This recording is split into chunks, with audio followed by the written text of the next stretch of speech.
Welcome into Sports Memo's Betting Podcast, college basketball for Thursday night slate with Mid-Major Matt. Mid-Major Matt, welcome to the pod. How you doing?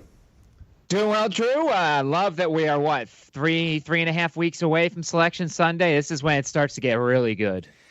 Right around the corner, March Madness is. Conference tournaments are getting ready to start in just a couple weeks, like Mid-Major Matt said. But Mid-Major Matt, let's get after Thursday's card here. We're talking February 20th, starting 7 o'clock. Tip here, 6:15, 6:16, that's 7 o'clock Eastern. Elon at James Madison. Looks like James Madison minus 2.5 at home. We got the Phoenix versus JMU here, Mid-Major Matt. What are you thinking? Yeah, certainly. And if people who are familiar with this podcast know, we go off the board sometimes. We don't necessarily do all the TV games just because we like to give you some information, some stuff to look at as we get into this Thursday card. But when you look at these two teams, they're towards the bottom of the CAA standings. They're not very good. Elon is winners of their 5 of their last 7. They're playing good basketball right now. They've won at UNC Wilmington. They won at Charleston already this month. That's a pretty good win for a team. Their problem is they don't defend the three very well. 321st against the three-pointer. They are 328th shooting the two-pointer, checking in at 45.1%. So they're not a very good offensive team, and their defense can be a little bit leaky themselves. On the JMU side, just 2 conference wins, both of them coming against UNC Wilmington, 64-60 on the road, 83-66 at home. JMU has the 12th quickest pace and the 9th shortest offensive possession, so they want to get a lot of possessions up there. Problem is they don't like to make a lot of shots. They also don't force a lot of turnovers, so they're 320th at that part. So you're going to see an Elon team that's going to feel pretty comfortable offensively. JMU has either scored or allowed 75 or more in all but one CAA home game. So points have been scored aplenty in their games. These two teams played at Elon. The Phoenix won 82-73 earlier this year. Marcus Sheffield, the Stanford transfer, had 31 points. Matt Lewis had 33 for JMU here. The rest of the team had 40. I think we see plenty of points in this one, Drew. I'll be interested in the over here. It's at 150.5. I think that there's a lean to Elon here. You could even get a little saucy and sprinkle a little on the money line because it's not much of a home court advantage. But I think we see an over here because these two teams, when you have 2 bad offenses but you get a lot of possessions, I feel like you stumble upon a lot of points in this situation. Absolutely could see that happening, Mid-Major Matt. We got another one here, 7 o'clock Eastern, 4 o'clock Pacific, 6:19, 6:20.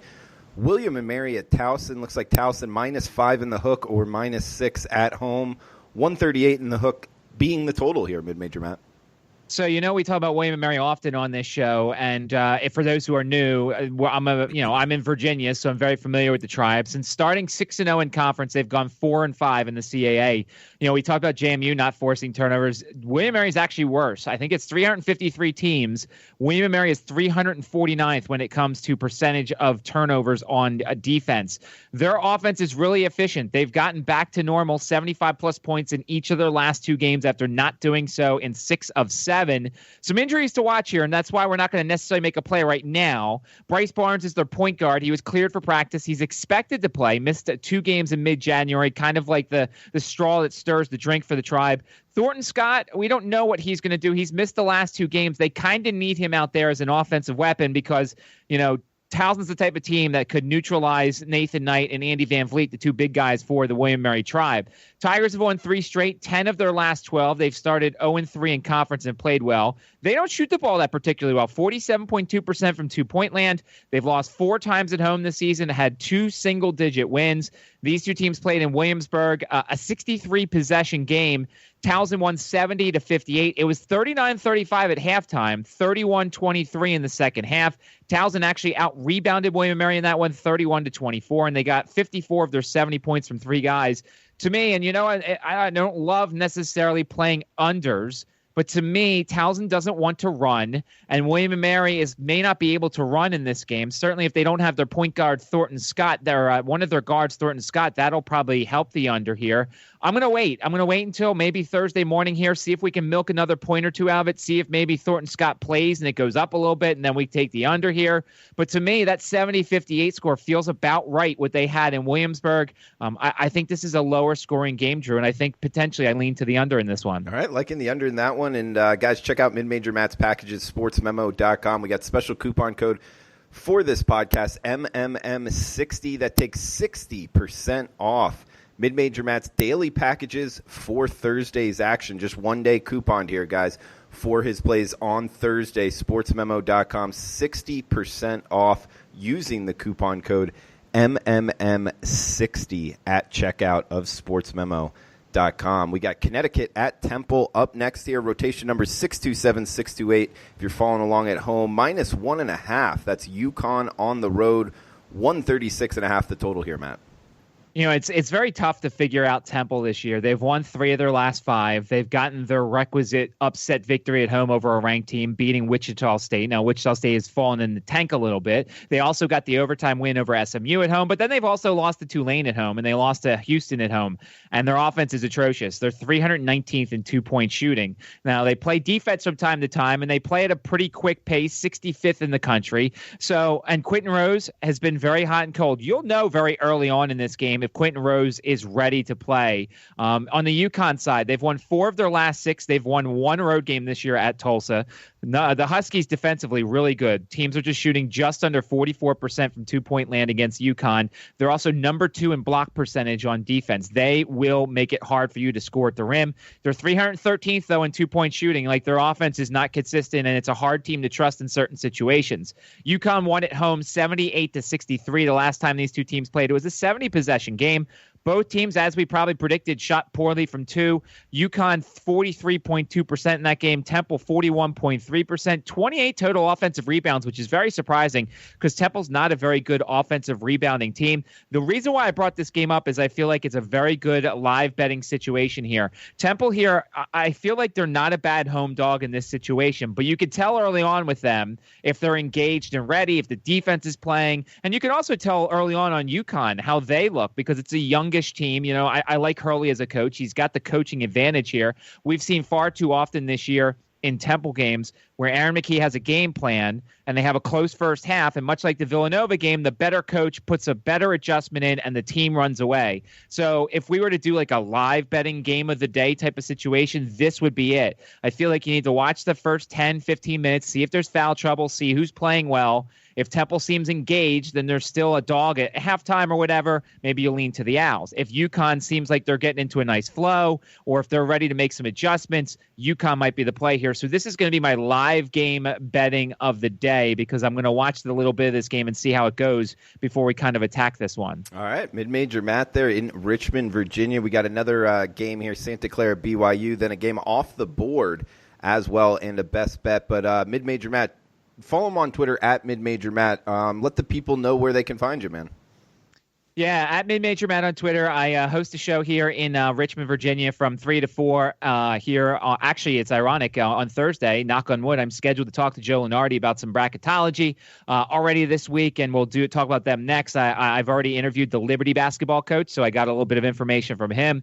And, you know, we do a lot of college basketball talk here in town, and that's why when we do these podcasts, I do a lot of Virginia stuff. If ODU was playing, we would be talking ODU. But, I like to think that we have a lot of knowledge here about the basketball teams in this area that I can help impart to the watchers. Knowledge in the specific region. That's where Mid-Major Matt mostly focuses his time. Check him out, sportsmemo.com. Remember the coupon code MMM60 at checkout, 60% off any daily package on Thursday's slate.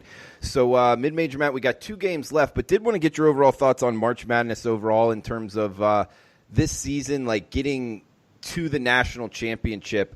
How widespread do you think this is in terms of number of teams that can win the national championship, in your opinion?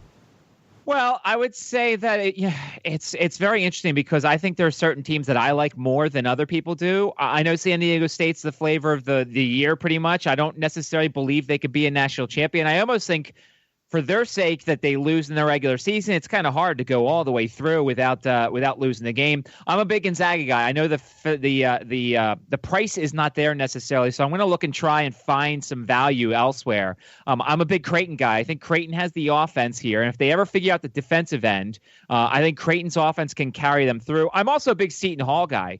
You know, when the Sandro kid went down, it allowed the guys like the Romero kid to keep playing and to get some experience, and some of these other guys guys. And now that Sandro's back and you got Miles Powell, I like Kevin Willard. To me, there's the recipe for a champion is you've got to have a really good coach like Tony Bennett last year. You've got to have that one star who's going to carry you through, or an NBA or UVA's case, 3 stars last year. Miles Powell fits that. You got to have good role players, which Kihei Clark, Mamadi Diakite were last year. I think Seton Hall fits that. And you've got to have a style or, been tested throughout your season, I think. Play some close games. Have some adversarial moments or moments that, like, you had to go through some adversity. And I think Seton Hall's done that. So I like Seton Hall as some value.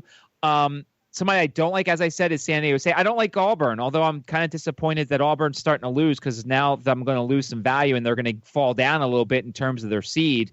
I think it's going to be very interesting, Drew, this year more than any other. If you are a futures player, you could sprinkle a little bit on a couple of different teams and have a shot outside the Kansases, Dukes, Gonzagas, and things like that. Yeah, I'm in that same camp. If you're ever going to take a shot, this might be the year to do it. But we can get back to the daily Thursday night picks here. Good stuff there, Matt, on March Madness. We got 9 o'clock Eastern, looks like 6 o'clock Pacific, CBS Sports Network. So late night special here, watch and win opportunity for mid-major Matt. 153 being the total, minus 15. That's the BYU Cougars in Provo. So we wanted to bring up the BYU game because they've got a humongous game on Saturday night against Gonzaga at home at the Marriott Center. Yes. So let's get into BYU, just dissect them a little bit. Best three-point shooting team in the country, 42.3%. Their only loss at home came to San Diego State back in November. In West Coast Conference play, they've scored 90, 81, 107, 93, 96, and 63 in at home. That 63 was the first game of the year against Loyola Marymount in West Coast Conference play. So I went back a couple of years. I went back 4 years to see how they played before hosting Gonzaga, because we know that, we've talked about this in the past. It's Gonzaga, it's St. Mary's, and BYU. And when you've got Gonzaga coming to town, you've got one eye going forward. I'm guessing it's on ESPN Saturday night. I'm guessing, game day probably should have went to Provo probably for this game, but we know that they're not going to necessarily worry about the smaller games. So last year, BYU hosted St. Mary's the game before, and they beat them by 5.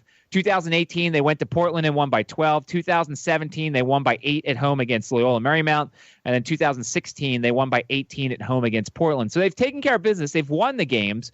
But as you could tell, there's some tighter spreads in some of those contests. Santa Clara, they've lost 3 straight and are 5-7 in conference. Now, they play with the 45th quickest pace in the country, 11th shortest offensive possessions.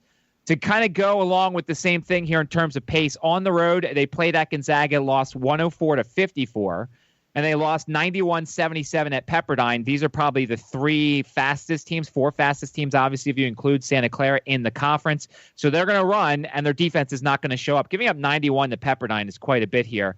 The last time these two teams played, because they didn't play this season, was back on January 12th, 2019 at the Marriott Center.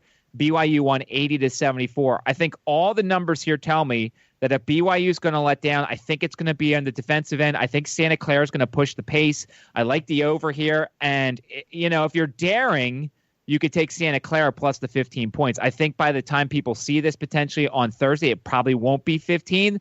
But if you feel saucy enough and you think BYU's not going to be focused for this game, Santa Clara's got some weapons that can make things interesting. The problem is, as we said, they lost by 50 at Gonzaga. They lost by 14 at Pepperdine. So, they are prone to getting blown out a bit. So I recommend the over. And if you're really brave, consider Santa Clara plus the points, because you might get a unfocused BYU in this game.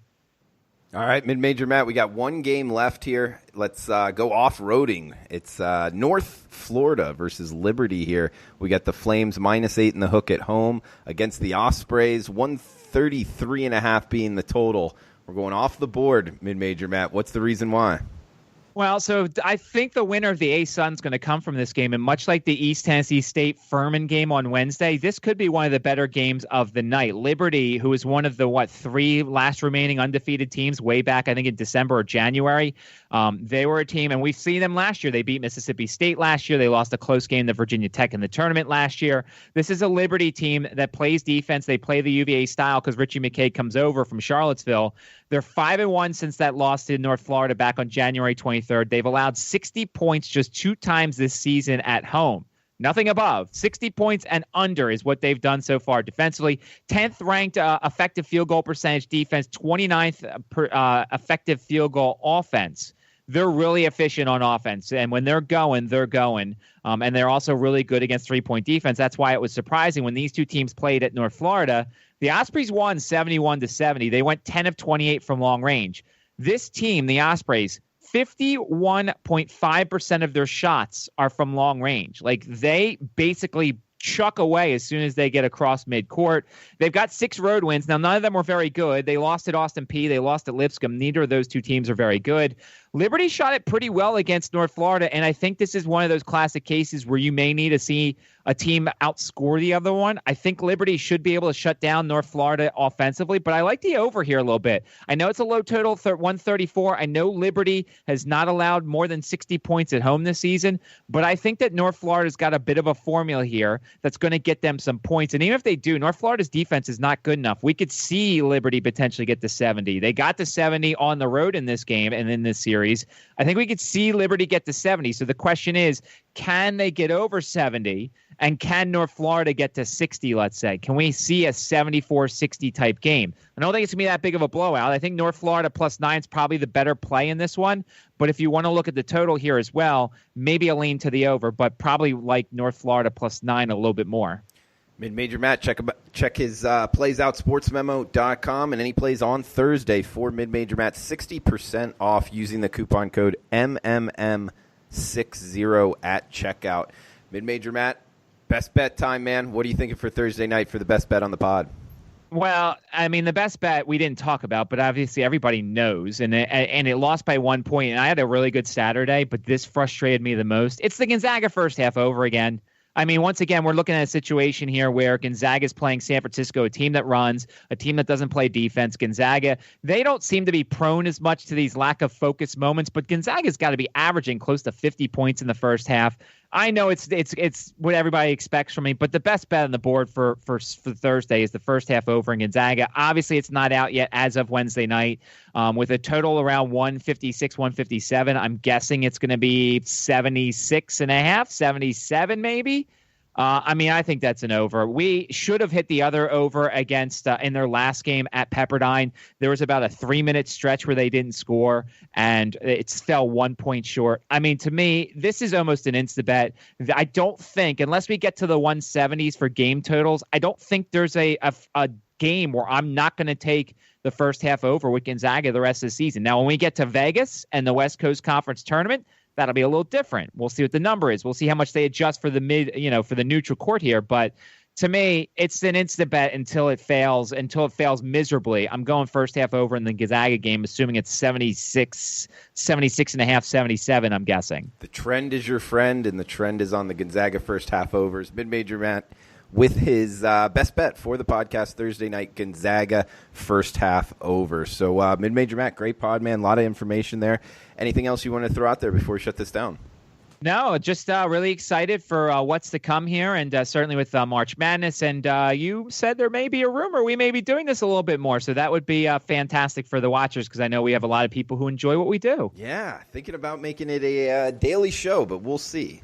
College basketball each and every day, Monday through Saturday, so not counting Sunday. But Mid-Major Matt, great stuff as always. Follow him on Twitter at Mid-Major Matt, myself on Twitter at Drew Martin Betts. Let us know any questions or anything, any improvements, how you like the pod. It all works in the comments as well. So best bet, Gonzaga, first half over. Guys, we'll be back on Friday with more college basketball. Stay tuned. Best of luck with your bets.